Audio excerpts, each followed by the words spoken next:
Good. So, good afternoon, good morning, good evening, good night, Project Kazimierz listeners and Facebook Live audience. We have on the show today a very special guest, Michael Sliwinski, the CEO and founder of Nozbe. Rather than me trying to introduce you, Michael, as I would based on reading lots of content about you, could you do that for our audience? And while you're doing that, I'll be sharing this across different social media platforms. But bear in mind that some of our listeners might be in countries as far-flung as Vietnam or South Africa, and therefore don't have any point of reference. So just as you would if you met someone in a bar and they ask you that question. So who are you and what do you do? Yeah, so Michael, and I, uh, I'm a founder of or a creator of to-do app for teams. To make it very short, so Nozbe is my product, and Nozbe is something that I built for myself to get organized way back when, so almost 13 years ago, and now it's been used by more than 500,000 users all over the world. We have customers from literally every country on the planet. So. And the cool thing is that, I built something for myself, and apparently there are many more Michaels like me who want to work the same way. And this is how Nozbe has become successful. And apart from that, I run the company. So I've built the team. It was a one-man shop when it started, but now we have 25 people, all working remotely. We all work from our homes. This is my home office. There is nobody else from our team here. And we've been doing this, since the beginning, and this is how we roll. And now we're working on the next version of our app, and after 13 years of almost 13 years of doing it, I'm not bored. I feel like there's so much more to do there, and I'm excited about the future. And I feel like I'm just getting started. Okay, before I go to a bit of your background and your prior life before you started the organization, could you explain what Nozbe does and maybe give a brief point of reference compared to other what you might call project productivity tools or project management tools, like, I don't know, Basecamp, or there are so many of them. Obviously, you're doing something right because you've got users and customers, but what's Nozbe for and how's it different from the competition?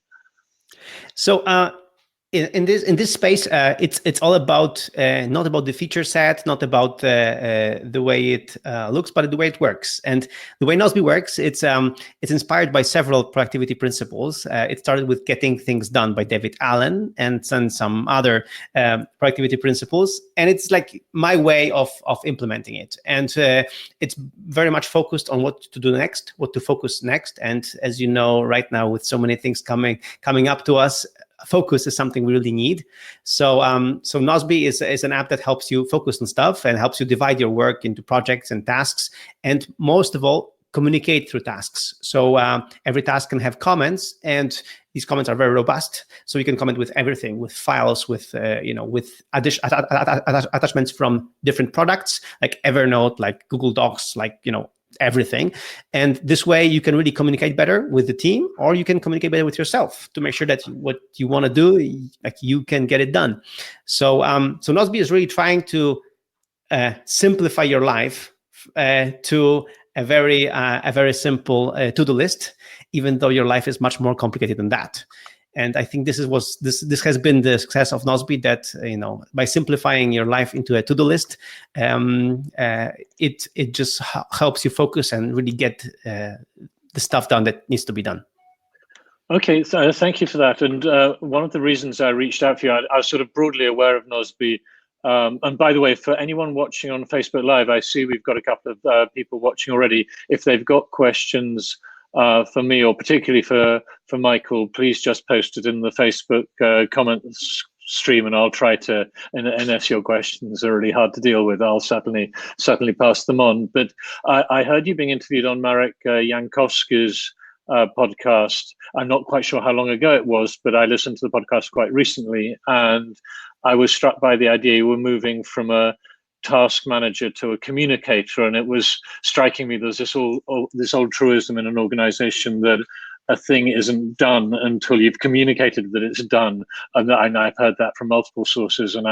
So it struck me that going from communication back to task management was an interesting way around. And is that because you want to be perceived as a Slack type organization, or is that because it's quite a major philosophical change of identity to be a communicator rather than a task manager, or am I wrong? No, so you're kind of right and kind of wrong. So the idea is, again, as you know, as I said before, Nozbe, the idea of Nozbe was to simplify your life to a to-do list. And now the Nozbe for Teams, which we're going to launch very soon, will be a product that will help you simplify communication to tasks. So we will introduce a concept called task-based communication, because what happens in Slack is that just too many random messages are popping next to another, so you don't know really what's actionable or what's just informative. And what we have found out in Nozbe right now is that the moment you structure your life with tasks and comments to these tasks, everything is just more clear. So we want to make it even more robust. So to really make like a marriage between task manager and communicator. This way you communicate through tasks. And what it also helps, and we are also promoting this kind of behavior, to promote asynchronous communication, which means you don't have to respond right away. Like the moment I send you a comment in a task and I delegate task to you, I can wait for your comment. It's fine. Like I'm not pressuring you to be on Slack.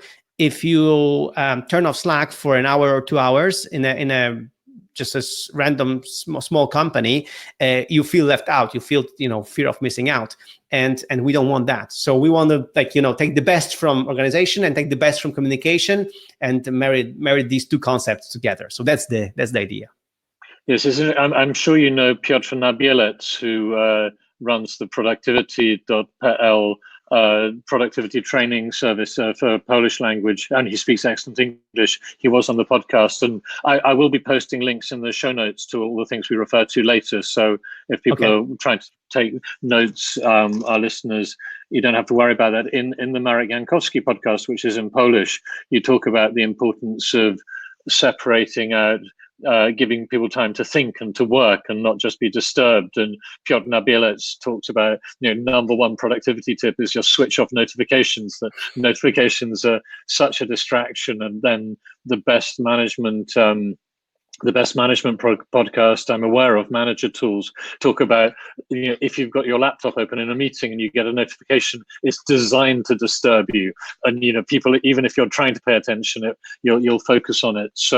So not having this idea that you can communicate asynchronously is a very good idea. And in that podcast, you actually set out this different hierarchy of communication styles. And I want to come back to that. But before we go deep into your product, I always try to ask people on the show about their entrepreneurial journey, that at what stage in their life they decided to start up a business, were the family role models, or are your family deeply ashamed of what you're doing and would love it if you had a quote normal job? And could you talk about, when did you first realize in your life that you might have a leaning towards business? Well, it ran in the family. That's true, because my both parents are very entrepreneurial.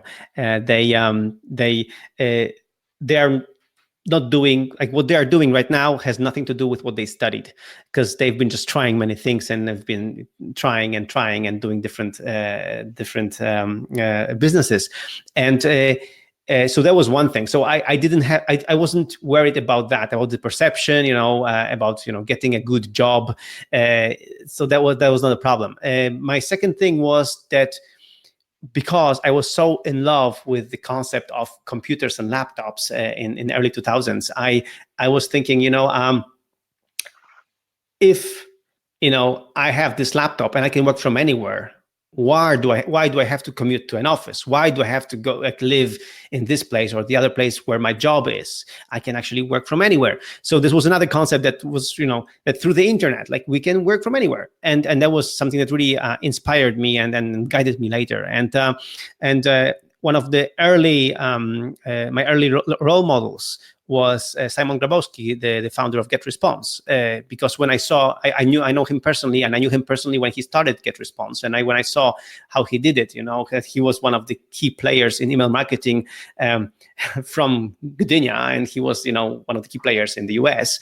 I thought, this is amazing. I mean, a guy from a small town in Poland can be a key player on the whole US market. So with all that, it was always my dream to build something up, and I failed. I failed my way forward. So I built several startups before launching Nozbe, and I failed several times. And I think the key to my success with Nozbe is that this was truly a product that changed my life, that I really needed. So how you call it? I scratched my own itch. So when you do that, it's just easier to keep going, because this is still your itch. I mean, whatever happens to you, if you have fewer customers, more customers, or fewer users, more users, this is still a product that you're going to use, and that's why I just kept going with Nozbe, and that's why the moment that I saw that people are actually paying for it and are using it and they love it and send me love letters, and then I decided, let's just do that. And as I told you, after 13 years, I'm everything but bored with it. I'm actually very excited about the future. And you said everyone in your company is distributed, and there are obviously some questions to ask about that. But where is your home office? Are you in Poland, in Sao Paulo, in Australia? Where are you right now? So I have two homes. I am privileged that I have a home in Poland, in Gdynia, and in Spain. So right now I'm in Spain, but I'm going to be traveling to Poland actually tomorrow. So I'm between home offices, and I like both places. And that's how I work, how I roll, basically. That I divide my time between Spain and Poland. Mm-hmm. Mm-hmm. Okay, so you had entrepreneurial role models as a child growing up, and you said your parents destroyed many things. I'm not sure whether that's what you meant to say, because it sounds quite dramatic. But what sort of businesses were your mother and your father in then? Yeah, so no, I didn't mean destroy. I mean they were trying different things, and they were they were not afraid to try. And they were not afraid to change, and this is what I think the most admire about my parents, that they were not afraid to change what they were doing. So my mom, for example, she used to be, she studied to be an architect, and she was an architect for a decade, and then she realized it's it's not what she really wants to do. And then the computers showed up, and with help of my father, she started. They had this idea to launch an accounting office, and they were doing accounting because this was necessary in the early 90s, because there were new companies founded and they needed accounting services. And my father realized that with computers, he can really automate lots of this and make it really like digital, which was really new in the 90s. And then after that, my mom became an ad agency and an ad executive in a big company. So so she's been doing many things, and she's been reinventing herself. And my father, after running an ad agency for 20 years, he's right now my financial officer in my company, and he helps me manage the company, and he manages my finances. And for me, who more to trust than my own father with my money?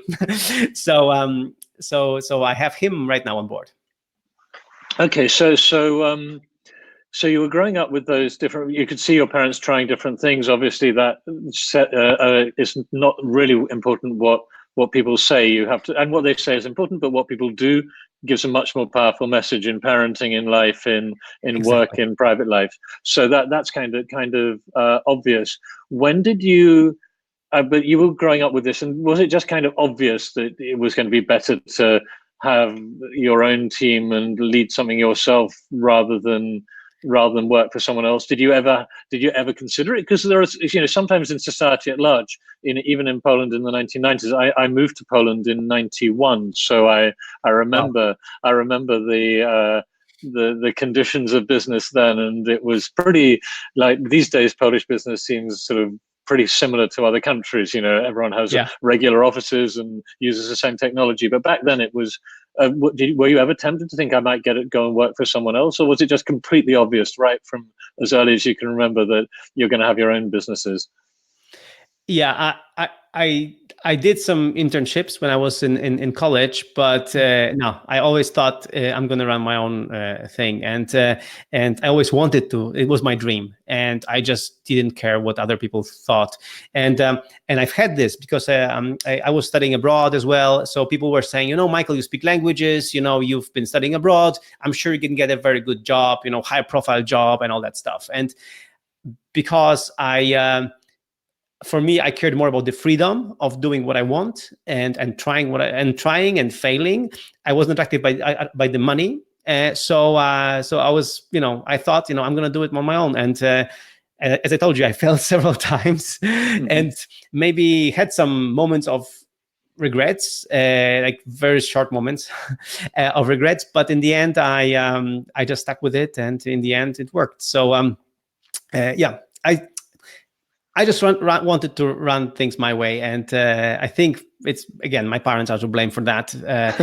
But also the fact that I felt so much freedom, with the internet, with being able to connect with anyone everywhere, like on the planet. Like we can talk right now, like I can just virtually, like, be working together with people whom I've never seen in my life, and for me this was such an attraction, such a great thing.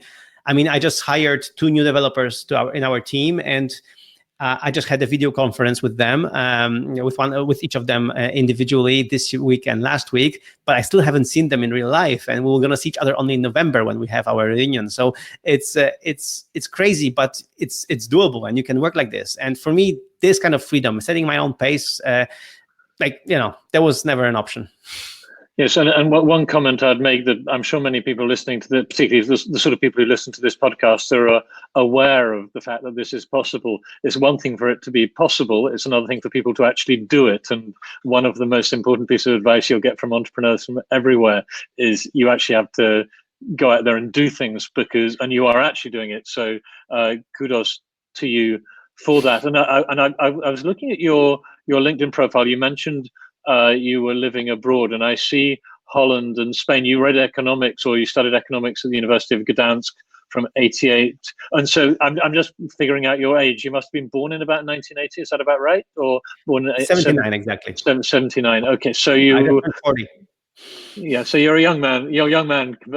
You're much younger than me, and doing incredibly well. You also were in Hochschule Straland, which is that in what country is that in? It's in Germany. It's in Eastern Germany. That's in Germany and also in Valencia. But the number of languages you speak is quite remarkable, because it's somewhere here on your profile, and I've now obviously lost the link. Oh, here we are. You write English, German, Japanese, Polish, Russian, and Spanish. Does that mean you can have the conversation we're having now in all those languages?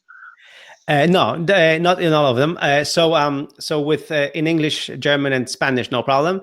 With Russian, with a little bit difficulty, but I think I can still do a very good conversation. In Japanese, my Japanese is right now very weak, because I studied it because I had there was a very 2 or 3 years where we had lots of customers from Japan in Nozbe. So I was traveling there several times. So and I realized that their conversational English is really poor. So I actually forced myself to learn some Japanese to be able to talk to them. But now my Japanese is really rustic, so I would have to really get back to it. But I've always also had a passion for languages. My mom was my first English teacher.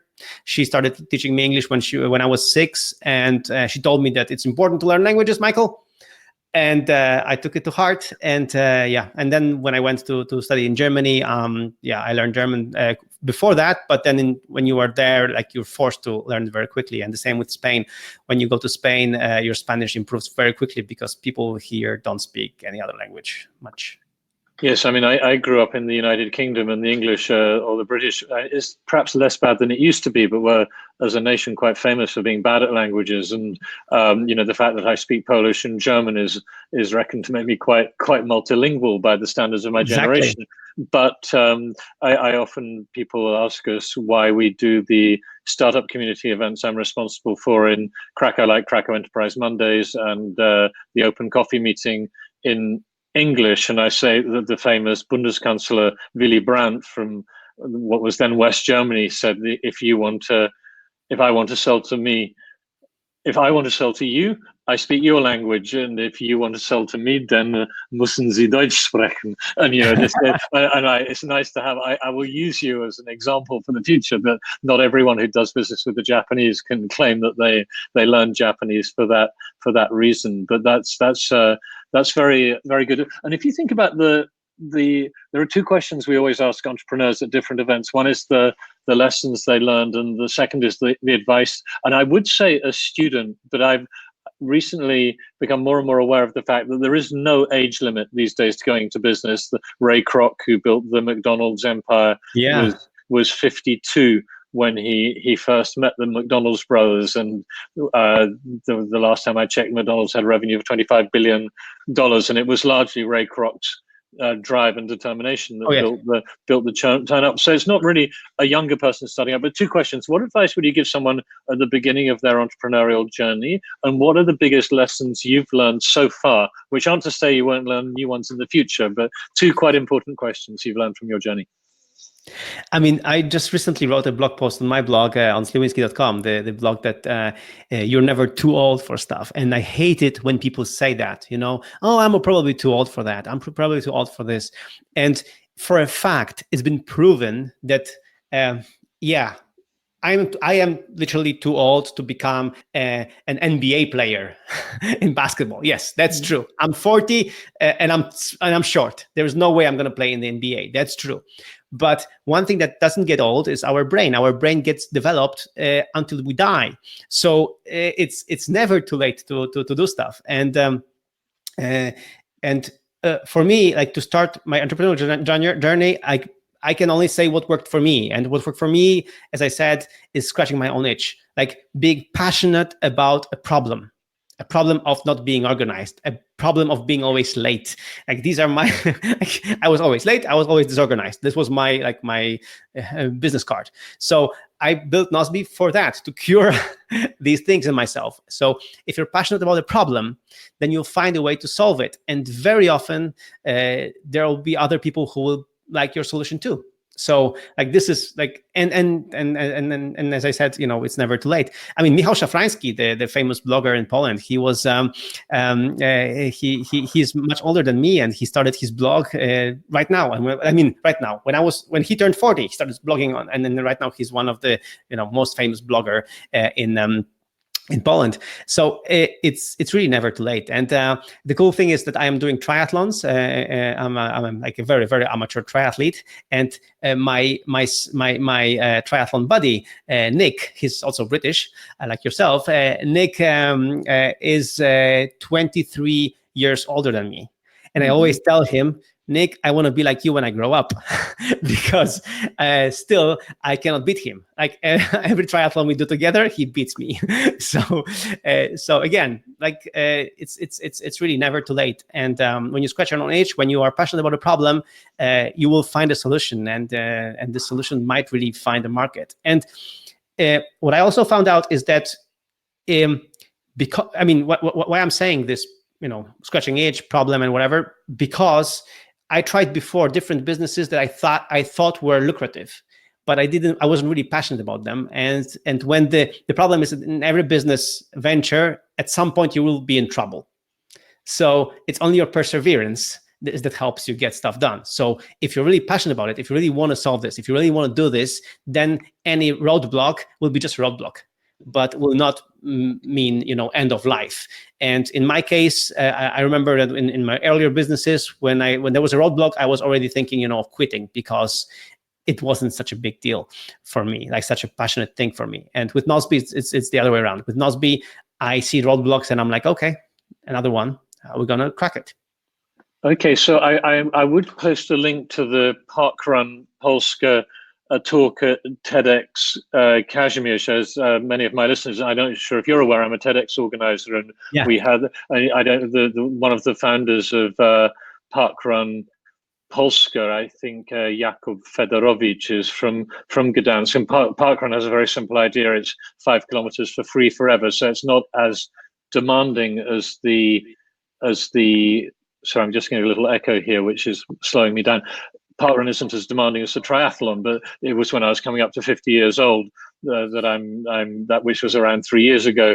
I thought about my health, and one of the things I decided to do was to start running, and that was my sister is a doctor in London, and she was doing parkrun, and this idea that you can take on new challenges at any age is important. Also in our first TEDx Kazimierz had the theme of age is no limit, and our oldest speaker was 91 years old, Wojciech Naremski, wow, who was on the Andes Trail and survived imprisonment by the Soviets and the Gulag and fighting in Monte Cassino, and became a professor. He came back to Poland. It was very moving because he hadn't seen his family since he was arrested in 1941. But when he got to England after 6 years later, he got a letter from Poland where his brother, I think Janusz, wrote to him saying that his father and his sister and his brother were alive, and his place was on the banks of the Vistula in Toruń, not on the banks of the Thames in the UK. And he was 91, and he had a smile on his face, always positive. And in a country which sometimes, Poland, we have a reputation for being a little gloomy and depressed. Someone like Naremski is such an inspiration. On the other hand, we had an 8-year-old playing her violin on stage, and I think it's never too late. It's never too early. The second, so that's one point, is don't look at your age. Look about what you want to do now, what you want to do next. And the second was scratch your own itch, which is solve the problems that bother you, that you care about.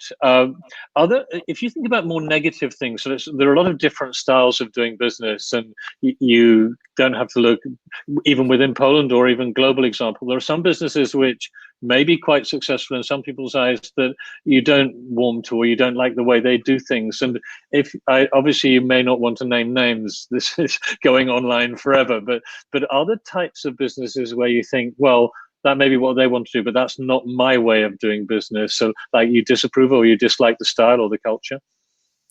Yeah, I mean, for me, again, one of the appeal of running my own show is I can do it the way I want to do it. And so I had this situation. I remember one of our customers was trying to trick us. We had this. It was a very well-known bank, and it became our customer. And their IT guy managed to trick our payment system, so they paid for a much bigger plan for cheap. And we realized that, and we were like, and then we realized what they did, and we fixed the hole. But then we called them, and I called the CEO of the bank and asked them, I'm sorry, like what you paid for is actually not, what you should be getting.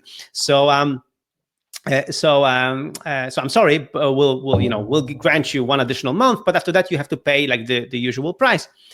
And then I realized that the CEO was completely on board with this trick, and he said, no, I will we will sue you, whatever. And I'm like, sir, the cool thing about running my company is that I can tell you no. So, Mr. CEO of a very famous bank, we will keep your account live for another week so you can take your data out. Then we'll close your account, and I have just refunded you all the money. So goodbye and thank you. And this was such a liberating experience that, somebody was trying to do this businessy thing, that you would, negotiate hard and, take my hand and here. And I could just tell them, I take my hand. I'm not fighting with you. I just don't want you in my life. Thank you. I don't need you in my life, And so that's why that's one of the things. I don't want to be involved in this kind of hard negotiation business thingy, that people say is a must-have part of business life. And then that's one of the good things about running Nozbe, where we have thousands of customers who pay us just not much. This way, when a customer leaves, it's not a big dent. It's not like we have just one big customer and we have to do whatever they say. We have really lots of small customers. So even this bank, although they chose a very big plan, they were just one of the customers. So it wasn't a big deal.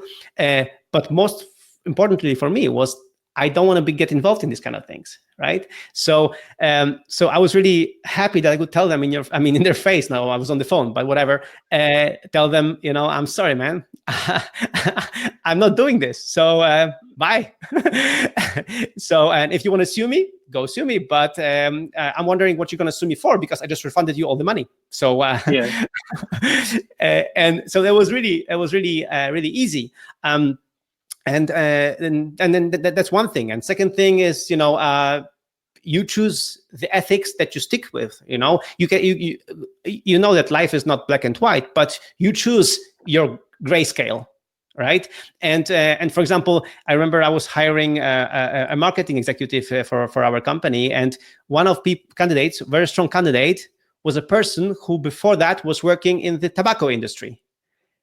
And I just crossed him out. I said, if somebody can sell, if somebody has a conscience to sell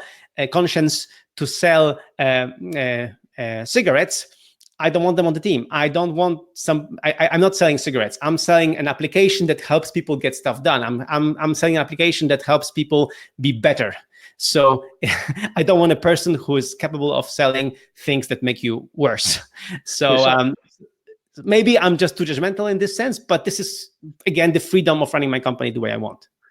Yes, and one of the things I've said, if I had a zloty or a dollar or a euro or a pound every time I said this, I'd have quite a few. That if you're making money and your customers are happy and your team is happy, really, you can do whatever you like. If you're keeping the law, your customers are happy, your clients are, you're making money and your staff are happy. Really, who can touch you? You're doing what many people can't do. Now, I do have some feedback or further follow-up questions, but I see one of our viewers, Ashwani Jain, has asked the question: how do you see risk, and where do you draw the line not to take risk when you embark on a new venture? I'm putting that up on the screen, and I don't know how you. I'll answer that as well, but I'll let you go first, so I've got more time to think. Yeah, so my story is like this. So I built Nozbe as a weekend project first for myself, because I was a freelance marketing guy. I was helping other companies sell their stuff on the internet, and because I could do some programming, I built Nozbe for myself. I didn't find a tool that I wanted to use, so I read Getting Things Done by David Allen. I read other books by Stephen Covey, and then I built a weekend project, Nozbe. And I started using it myself, and I was using it myself for quite a while. And then I decided to improve it and to later launch it as a product. And for the first year, it was my side project. So I was on one of the conferences, and I got a badge from this conference. So I switched the badge, and I put on the badge CEO Nozbe. So what I would do, I would work from 9 to 5 or 9 to 4 for my customers, for my my freelance gigs. And then after 4 o'clock, I would take a break and then put my badge, CEO Nozbe, and then work until late evening on Nozbe. And it was for the whole first year. So Nozbe was my side project after hours for a whole year, until I saw that the income from Nozbe was actually exceeding the income I was getting as a freelance guy. And the joy of working on Nozbe was so much better than working on external projects, that I started firing my customers and just focusing on Nozbe. And I hired my first developer, my first programmer, only part-time. He was a student, so I could hire him only part-time, because I was afraid to give him too much money, because I wasn't still not sure if I'm gonna make it. And I wanted to be able to pay him the paycheck every month. So I hired him half-time, and this was my first employee. And he's been working with me ever since, and now he's our CTO. So so I started really slowly. There was no really major risk apart from me losing my time or spending my time developing it. I was just minding the money, minding the moment I would start charging for the thing. I launched Nozbe in February, and I started charging for Nozbe in May. And when I saw people paying for it, it was additional compliment, seeing that people can use their own money. It's not like saying, Michael, you're doing great, but they actually give you money for that. So then I realized, okay, this is serious. People are really liking this. So really, it was a part-time project for more than a year before I went full-time. So I'm not very risky, if you think about it. I'm just really cautious about this. Yes, I mean, I can comment on this too, Ashwani. If you're watching that, I've made and lost probably quite a lot of money, and one question to ask yourself is, how much can you afford to lose? As a second question, a very good question, is to try and define what success would look like, particularly with respect to clients. That if you're starting any kind of new venture, you have to have an idea of what a good client would be. And a bad client might be someone who's very price sensitive, who complains a lot and only buys once. A good client, obviously, it depends on your business model. If you're selling Christmas trees or Christmas cards, it's going to be a once a year thing. But let's assume that it's a business where you can have repeat business, which is always a nice thing to have. Then you say, well, my ideal customer might be spending between 10 and 25,000 euros a month on software, and therefore I can charge 500 or 1,000 will be okay, or whatever. You've got a definition, and then you need to, I would say, you need to figure out how long you can keep going before you get one of those. Because if you can get one of those, then you can immediately think, if I've got one of my target customers, then how did I get them? What can I do to get more of those type of people? But if on the other hand, you've got your idea of a target customer, and instead of getting the people you want, you get a random collection of companies that are not, or customers who aren't right for you, then you may need to draw the line. In some businesses, you do have to take risks, but the one thing that I always say, and I have been and still am from time to time an angel investor, is people want to show me the product and they want to ask me what I think of the product, and I say routinely, it really doesn't matter what I think, and it doesn't matter what it looks like to me. Tell me what the users and clients think about it. And the way to mitigate your risk is to get on the phone, go and see people, talk to people face to face, wherever you can find your potential customers, and talk to them about the product and try to persuade them to buy it before it exists. Because if you can do that, if you can find people who are ready to buy it, it'll probably be easier to raise money. And also it shows you've got the determination, and it can be done. People think it's hard, but it's much less hard than spending your life savings and some money from your brother or your parents and building a product and only then discovering that there's no demand. So I think you can mitigate it. But you can't. There is a risk, and you will be risking your time. Michael, you could have been playing chess or walking your dog or reading your favorite books. It's not that time is free, but you are only alive once. And the thing about time, which people don't spot, which is different to all other commodities, is that you're alive anyway. People say time is money, but it's not quite true, because your time ticks away second by second, whether you're using it usefully or not, whereas your money will sit there if you don't spend it. So in a way, you don't have the choice of not spending your time. It's only a question of priorities. I don't know, maybe I feel sure, Michael, having read all these time management books and productivity books, you've got a comment to make about time management. So I think we might segue into that. How do you, if you give people advice on time management, apart from use Nozbe, what else would you tell them? Yeah, I mean, one of the most important things right now, as we mentioned, is focus. Is our focus time, and minimize distractions. What we said about not using too many notifications. It's really crucial. I mean, if you're using Facebook and you have Facebook notifications on, you're doing it wrong. If you want to go to Facebook, go to Facebook. But then when you leave Facebook, don't let the notifications disturb you. And so things like that.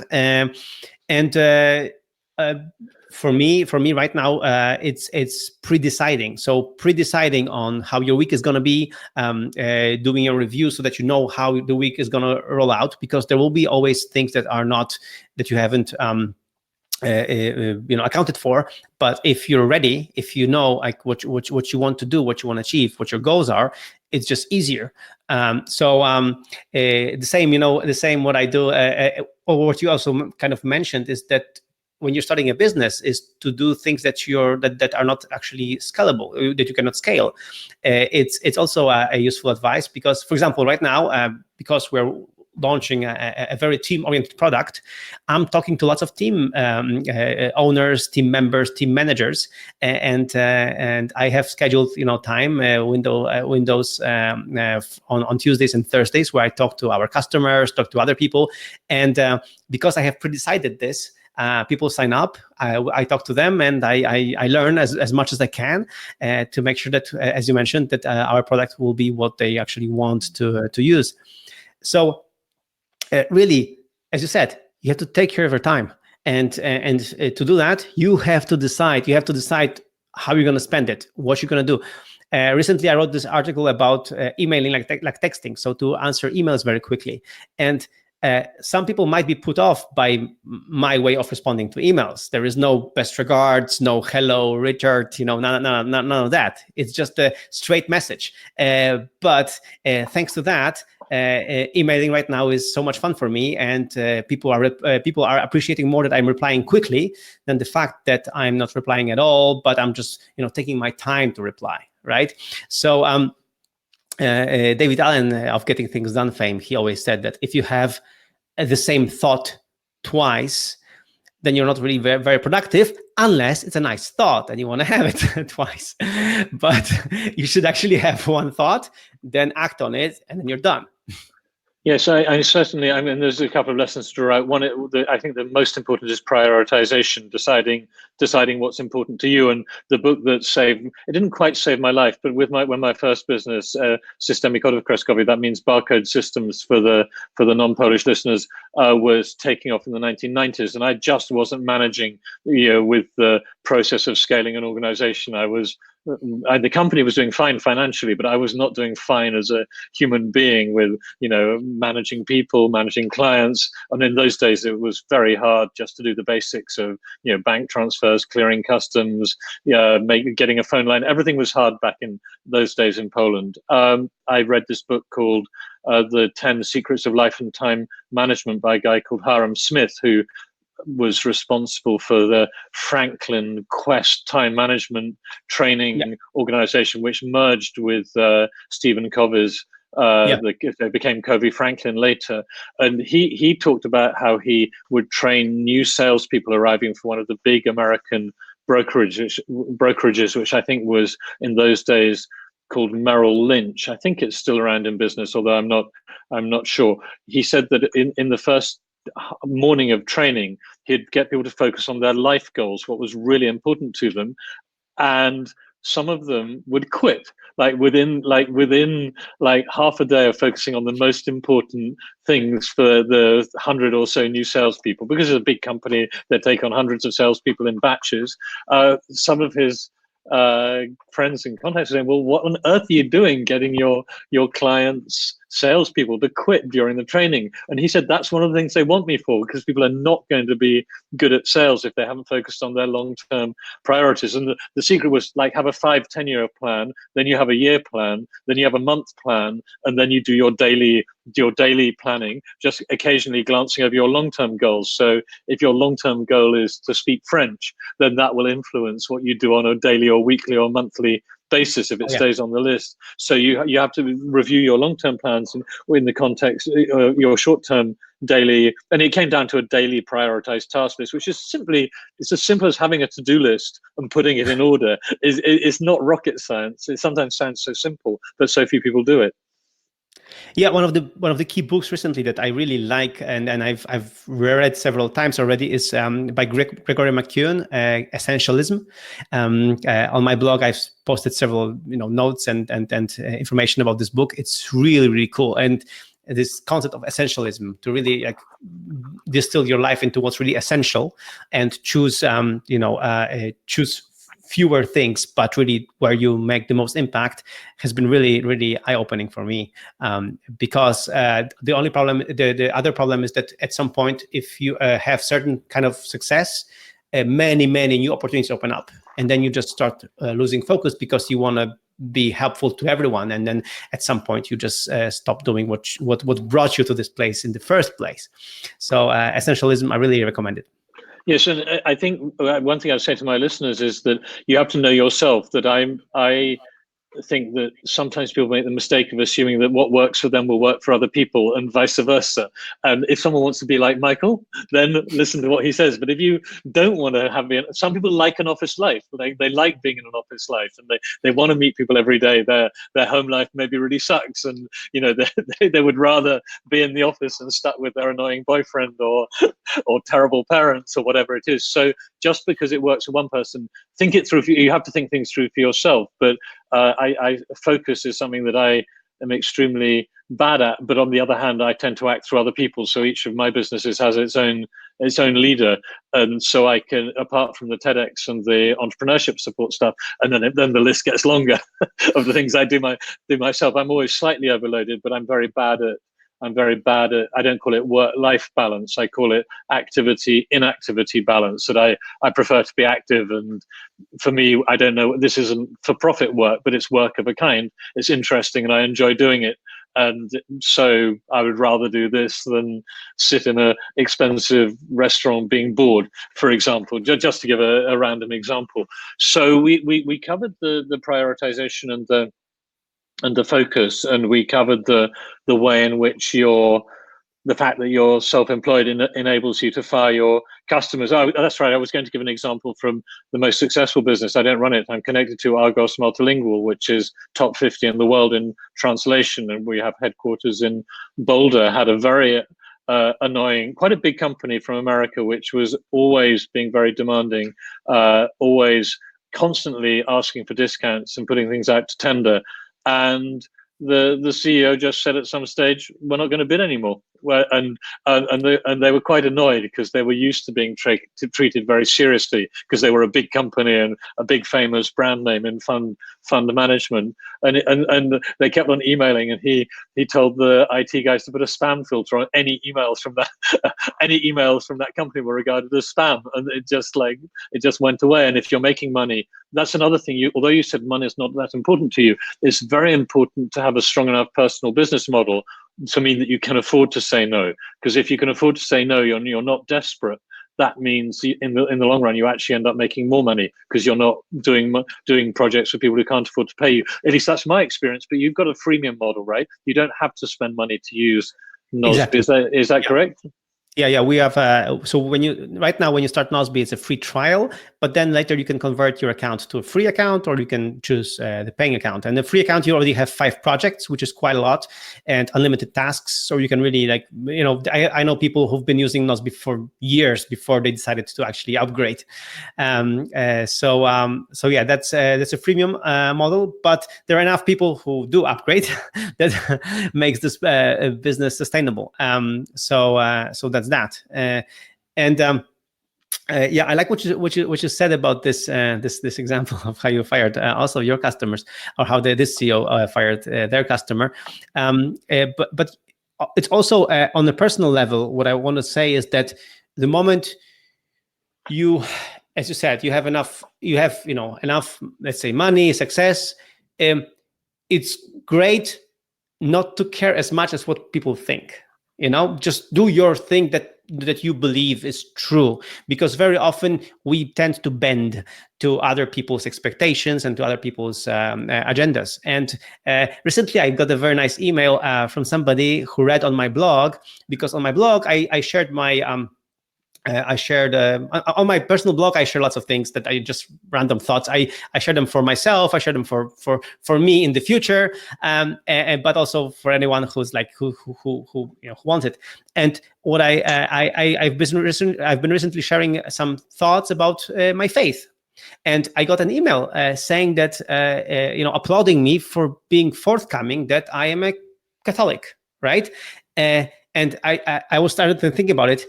Yeah, I didn't know that I needed special courage for that. But on the other hand, the fact that if somebody doesn't like that, I don't care. I do that because this is genuinely me. These are genuinely my thoughts, and I can not care about some people who might not like it. As long as I'm not offending anyone, and I'm making sure that I don't do that. If people feel offended anyway, I can't change how people think. Yes, it's interesting. I mean, it's interesting to hear that from a Christian perspective, because I gave a talk at TEDx Tarnoff recently where I talked about the toothbrush test, where I said that it's very important when you're doing your teeth in the morning to look in the mirror and be happy with your plan for the day. And at the end of the day, assuming you do your teeth twice a day, when you're doing your teeth, look back at the day and say, were you happy with your day? Because other people will come and go, but you will always be there. So it's really, which can sound quite selfish, but I really believe the route to happiness is to be happy with what you're doing yourself. Because if other people change, if you're trying to impress other people, it's not a route to happiness. And maybe what impressed them. And if you're content with yourself, probably there will be other people who will be happy with that. I wanted to jump on to, so thank you for that comment. And why do you blog? Do you feel the ideas you've got are ones that need to be shared, or is it more like self-expression? What's your motivation? Because I do the podcast, I've got some reasons why I do that, which I can share, but I'm curious why you blog and share your ideas. Yeah, it's, first of all, I like writing, and this helps me. It's like my catharsis. If I have a thought, I like to dive deeper into it. I journal very regularly, and this is just for me. But I feel like on the blog I can share something that is like my thought for now, and then I can refer to it later in the future. And some blog posts are not very useful, but usually I try to do something that it's useful.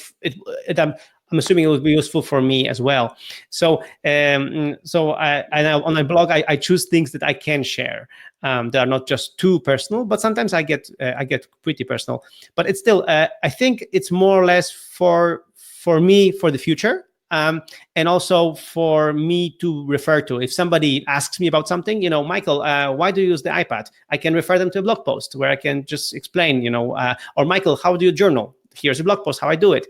It forces me to, if I'm thinking about something, blogging forces me to be more clear about it, to find clarity, and to really practice writing, especially practice writing in English, which is not my mother tongue. So yeah, these are several just reasons why I do it, and the third one is it just makes me happy, and I want to do it. So that's it. That's a good reason. I've got it. We're getting towards the end. We've got about another 10 minutes before we get to our. I'm sensitive to my listeners that I could go on for hours and hours, but I don't think that's necessarily good for them, and I'm sure you don't have the time either. But one of the arguments I have for doing the podcast is that if I come across someone who seems interesting, I think if I'm going to have an interesting conversation with this person, A, why not share it with a wider audience? And exactly. B, the podcast means it's more likely people will say yes. Because if I just pinged you out of nowhere and said, hey, I want to take an hour of your time just to chat, I feel it gives me a certain extra sort of superpower to get people's attention. So I feel it's win-win, and it means that I do end up having conversations that I otherwise would never ever have, which is great for me. I just wondered, yesterday or a couple of days ago in the TEDx, I noticed that MailChimp has cut back on it. There's a thing called the TEDx Organizer Sponsor Marketplace, where different vendors give free licenses to TEDx organizers in return for, I know it's part of their corporate social responsibility. Have you ever considered having Nozbe in the TED sponsor marketplace? Well, I haven't heard about it. This is the first time I'm hearing about it. So just send me more details, and I should be interested. I think it could be useful. Basecamp makes their product available, but that's not for everyone. I'll send you a link afterward. I'll put a link on the in the show notes, and I'll send you details. It just came to me. Now, I wanted to ask you about how you maintain your corporate culture with your remote office, and probably there's a blog post about this, but it seems to me that one of the I always say that face-to-face is better than phone is better than email, and face-to-face is better than phone as a rule. But obviously, phone and video conferencing are much cheaper than face-to-face. There's a huge cost advantage to doing what we're doing compared to me jumping on a plane and flying to Spain or vice versa. But nonetheless, in a lot of organizations, people talk about the importance of having culture, making sure people really get to know each other. And you already mentioned you've onboarded a couple of people and you're going to meet them for the first time in November. So what are the key components of making sure that your corporate culture or your company culture is aligned with your values and everyone's on the same page? Yeah, so one thing you mentioned already, the video conferencing is really cool. So we have regular meetings, but as I wrote on my blog post about pyramid of communication, meetings are optional. So if we don't have agenda for a meeting, we cancel it. But if we do have an agenda, we do a video meeting. So we make sure that people are on video and audio, so we can really see them. This way we can connect better. Another thing I've been doing recently is regular vlogging, but vlogging internally only for the team. So I have 25 subscribers to my vlog because these are all the Nozbe team members. So nobody else watches this vlog because it's just for internal use. But I vlog every month, at least once, to make sure that people are on the same page and they know where we're going, what are the most important things that we're working on right now. Because with a team of 25, it's hard to keep up with what everybody is doing. So can you just say, for me, a video log is like a video newsletter. So you're just recording to camera instead of writing it. Some companies, they have an internal newsletter where the CEO writes a newsletter to the staff. And what you're doing is you're just recording to camera a video. Do you do that with Zoom or with just an iPhone? Okay, it's very simple. I just take my iPad, I hit record, and I start talking. And I have points before that, so I talk a lot. I talk for about 20 minutes, but then I put it in a video editing software, and I cut as much as I can so that when I repeat myself or whatever, so to make sure that I get to like a 10-minute message, and then I post this on our internal website. This way, people can watch me speak for about 10 minutes, which is not that much. I don't waste their time, listening to me blab for an hour. And this way, in 10 minutes, they can watch it anytime they want. And in 10 minutes, they can really, know what's going on in our company. And is there a blog post where you list all the tools? I noticed you used Calendly to book this this call. Do you have a blog post where you have a list of all the tools you use for running your business apart from Nozbe? Yeah, I'll have to check. Because this, I haven't been updating this kind of. I have one blog post about it. I'll send you the link, but I think it's not accurate anymore. So I have to check. Okay, so one thing I was asking you about corporate culture. So one element is the internal vlog. What else do you do? Surely that's and video conferencing. That's the second thing. Yeah. But of course, what we do is twice a year we meet. So we call it Nozbe Reunion, and I talk about it also on the blog how we run the reunion. The idea is this: we meet on a Monday afternoon in a place where we get a hotel with conference room, like the whole thing paid by the company, and we meet on a Monday evening. And we spend Tuesday, Wednesday, and Thursday there. And on Friday morning, we're all heading off back to our homes. So we spend the whole work week together in one place, in one physical space, and we don't work much. We discuss, we have fun, we do things, we go out, we eat, we drink, like we just hang out for a week. So and we do it twice a year, and now we are doing it in November. And then probably around April or March, we'll have another one in the spring. So this way, the team gets to meet, and this way, also, our families know that they have us at home for 50 weeks of the year, but 2 weeks we are going to be away. And but this really helps like bond the team. Really get to know each other and put some more, behind the avatar that you're normally working with. So I think it's a very cool thing. And do you have like I imagine the answer is yes, but do you have like a playbook or the Nozbe way or a new employee onboarding process? Like, is there a place? Because sometimes, I recently talked to the leader of Cambridge University Entrepreneurs, and who we're collaborating with on an entrepreneurship support project, and she said that the handover process was, here's a Google Drive, and I feel that in a lot of organizations, that's reckoned to be quite advanced, and I'm sure that listening to you, the way you think and work, there's more than that. But do you have a well-defined onboarding process for a new person? Oh yes. So when we hire, so we subscribe to this philosophy of hiring slow, firing fast. So the idea is that we hire pretty slow. We have a whole hiring process. There are several interviews, and at the end of the hiring process, somebody from our team meets this person in person and invites them for lunch or coffee. This way, we get to know the person is really a culture fit. I mean, from what we can judge. But then when they start working with us, we have a series of documents that they have to read. We have a person who's helping them in the first weeks, guiding them through everything, and we have the whole thing. And actually, right now, I'm working on a better process, even with more information, better structure. So this is one of my challenges right now, to make sure that we get to have even a better process for onboarding. But really, in the first 2 weeks, when somebody's with us, they are not left alone. They have stuff to read, but they also have already some assignments they can work on, and they have people they can interact with via video and via chat and Nozbe. So we like to have people start working pretty quickly. And then from there, build up their momentum.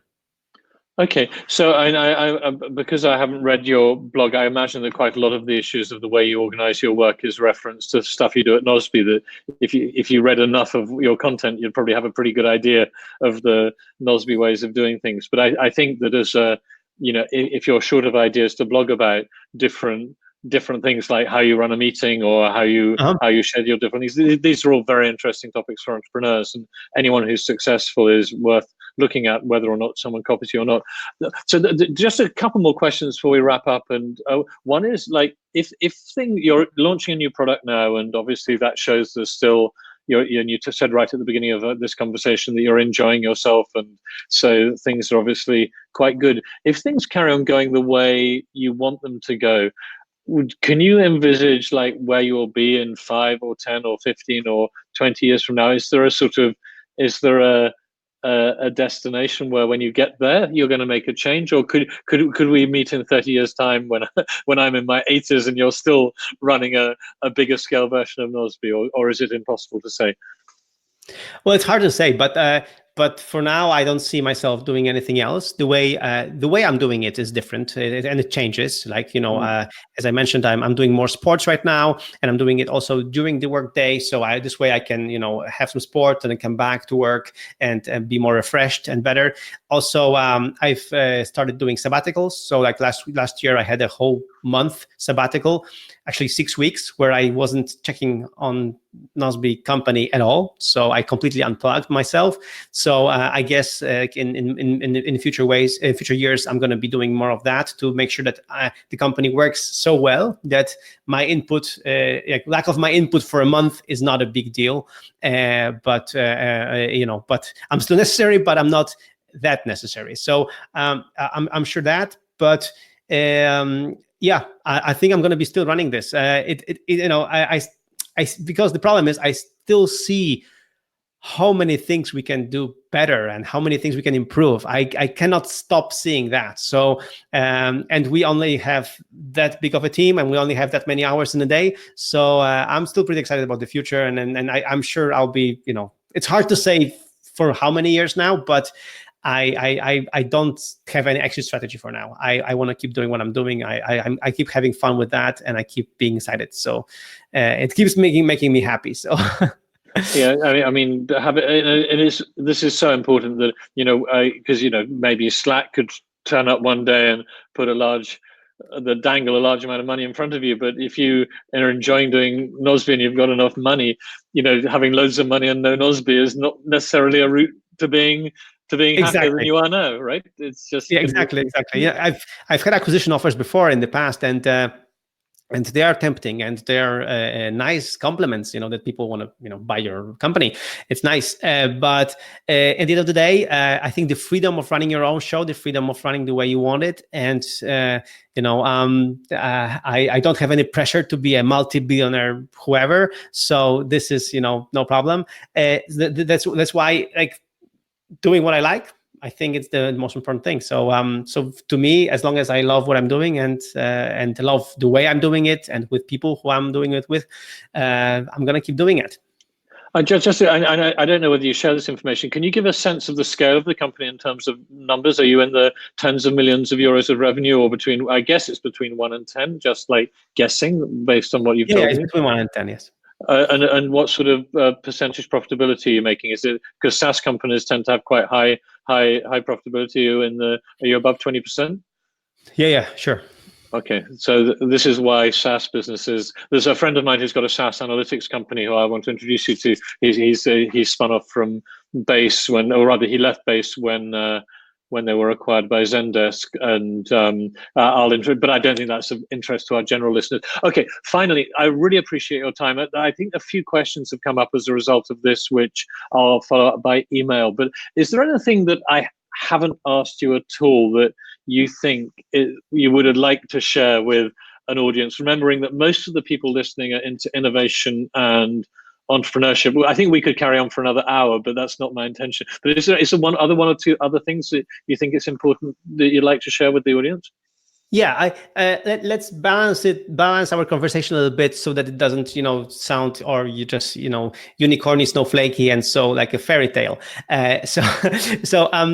One thing, for example, that's been recently for me, like in Nozbe, we run a remote company. We have this TGIF, so this concept of Fridays, and on Fridays people do things for their personal development. So we have many things and we have these reunions. So we do many things really great in our company.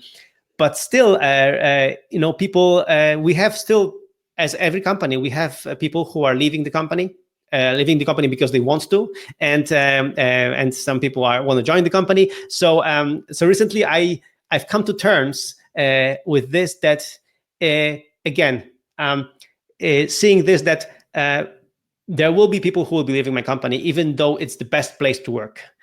Because people have different motivations, people are on a different stage of their life, they want different things, and it's fine. And for me, the first people who are living like this, it was a big shock and a big blow.